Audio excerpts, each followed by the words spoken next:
ഇടവക ചെട്ടിയാമ്പറമ്പ്. കൂട്ടുകാരെ, നിങ്ങൾക്ക് കഥ കേൾക്കാൻ ഇഷ്ടമില്ലേ? ഞാനൊരു കഥ പറയാം. ഞാൻ പറയാൻ വന്ന കഥയുടെ പേരാണ് അഹങ്കാരിയായ ഭീമു. കാട്ടരുവിയുടെ തീരത്ത് ഭീമു എന്നൊരു കരടിക്കുട്ടനുണ്ടായിരുന്നു. മറ്റുള്ളവരെ പേടിപ്പിക്കൂ എന്നായിരുന്നു അവന്റെ വിനോദം. ഒരു ദിവസം അവൻ കാട്ടരുവിയുടെ അരികിൽ ഊട് നടക്കുകയായിരുന്നു. അപ്പോൾ ഞാൻ ചൊങ്കിൻ കരടി കാട്ടരുവി അരികിൽ ഒരു പാറയിൽ ചാരിയിരിക്കുന്നത് കണ്ടത്. കരച്ചേട്ടൻ എന്ന് പറ്റിക്കാം ഭീമു വിചാരിച്ചു. എന്നിട്ട് കരടിയുടെ അരികിൽ എത്തിയിട്ട് ഒറ്റ കരച്ചിൽ, ഗ്രാ.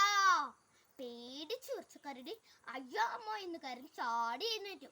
വെപ്രാളത്തിനിടയിൽ കാല് തെറ്റി അവൻ കാട്ടരുവിയിൽ വീണു. പിന്നീട് ഒരു വിധത്തിലാണ് കരടി കരയ്ക്ക് കയറിയത്.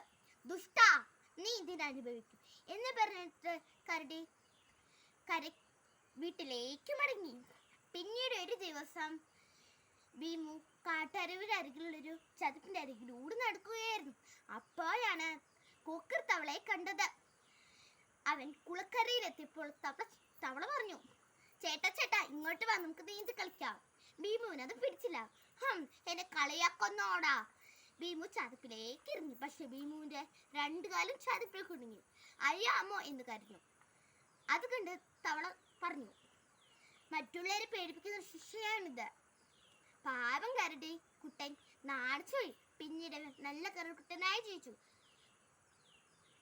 കൂട്ടുകാരെ, ഈ കഥയിൽ നിന്ന് നമുക്ക് കിട്ടുന്ന ഗുണപാഠം എന്താണെന്നറിയാമോ? മറ്റുള്ളവരെ പേടിപ്പിച്ചാൽ തിരിച്ചും ശിക്ഷ കിട്ടും. നന്ദി, നമസ്കാരം.